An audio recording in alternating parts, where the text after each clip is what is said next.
Hello all you Space Wolf loving cosmonauts, as always I am Cosmic and today we're going to be previewing Warhammer 40,000 Space Wolf, which is the PC port of the mobile game in development on Steam's Early Access program, currently by HeroCraft. Now we all know that PC ports from mobile versions tend not to do so well on Steam, mainly because they're usually god-awful. Now Space Wolf is something that I have enjoyed on my iPad for quite some time, and it is a game that centres around turn-based tactics with a CCG element in there as well. So before I start talking about the core mechanics of the game, one of the clear signs of a bad mobile to PC port is the fact that 1, they don't change anything, 2, they don't try and improve it, 3, they don't try and adapt it for PC users in terms of the UI and control scheme, and 4, they leave microtransactions in the game. Now, people who played Space Wolf on the mobile devices will know that the game did have microtransactions in there, so you could buy card packs. These at first have been completely removed from the PC version, so there is no microtransactions in this game, which is a positive.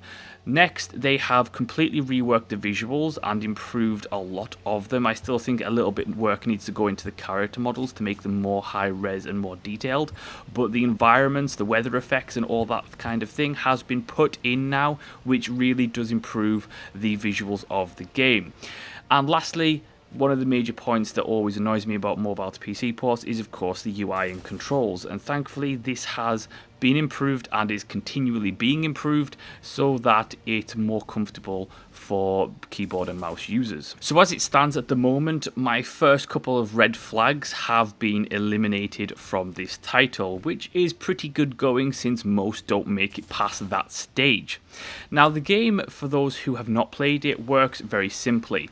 You have a deck of cards and you go into battle with your squad of Space Marines, and you use those cards to do varying degrees of things. So you have movement cards, you can also use weapon and attack cards as movement cards if you don't have any movement cards, and you have varying degrees of different attack cards that will use a different weapon, they will have different accuracy and ultimately do different damage. Now the game is a turn-based tactics game, so it's about adapting to your environment, it's about strategizing, it's about going slowly, using the right type of weapon and the right card at the right time against a specific enemy that it will be weak against.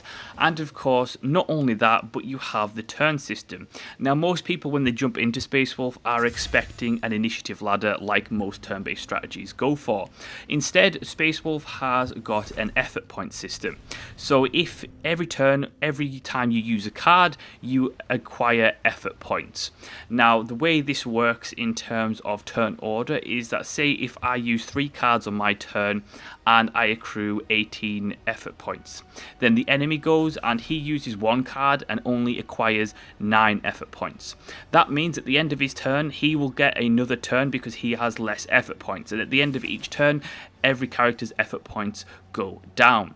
So you have to strategize and think about how many effort points you're acquiring at any given moment, because if you are surrounded by enemies, it means that you will not get a turn for quite some time if you blow all your cards in one go. Now in terms of the game setting, it is set on a planet whereby a Space Wolf squad has crash landed at the start, and you have to regain and regroup with your brothers, and then it's about taking on the word bearers, which are of course Chaos Forces.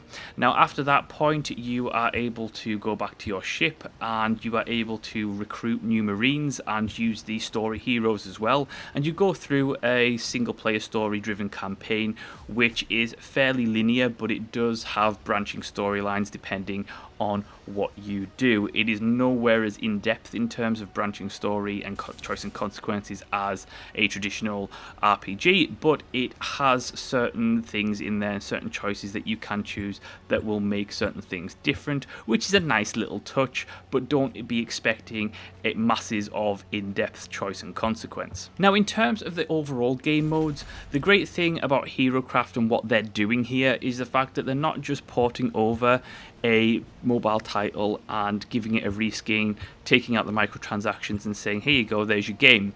What they are actually doing for the PC version is they are adding new content. So there's going to be new PvP arenas, there's going to be new game modes, there's going to be more missions, there's going to be new items including weapons and armor, and of course there's going to be new enemies. What I like about that is the fact that they're not content with just shipping a product as is and giving it to the PC market, because ultimately that never works, and it has a proven track record of not working, especially for mobile to PC ports.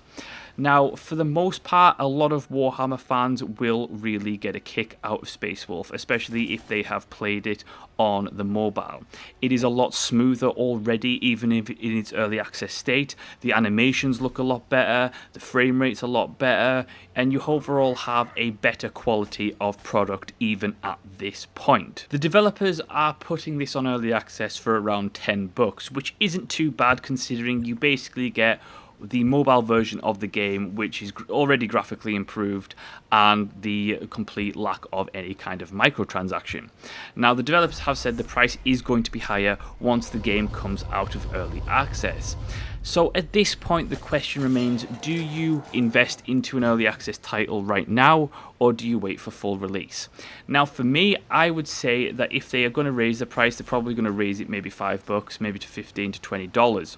If that is the case, it is definitely worth picking it up at the $10 mark, especially given how good the game is already. It's an established product, it's an established game, we know the core mechanics work. Yes, the early access version has a few issues here and there, but it is probably one of the most polished and stable early access games on there at the moment. You know what you're getting if you've played the mobile version, and if you're planning on investing in this come full launch, it might just be worth to bite the bullet, buy it now, and then wait till it's fully out. That being said, however, if it is a case of you're not that into the game as was in the mobile version, or you are interested in the PC port more than the mobile port, but you're not sure you're ready to buy, then I would say, unless they come out with something that really captures the imagination in terms of one of the new game modes, or they put something in there that no one expected, it might be worth waiting till full launch and then possibly getting it in a sale. That being said though, I have to give my hat off to HeroCraft, because they've done something here that is very different from the usual mobile to PC port. They've actually put some effort into it, which you can clearly tell as soon as you launch that game. It certainly does have some loading issues and optimization issues, but for the most part it runs absolutely sublimely. And I have to say that it's nice and refreshing to see a game, especially in the turn-based strategy market, that has come over from mobile and isn't just a straight to PC port with nothing done to it, with no love put in there, with no care and attention to understand the market that it's coming to.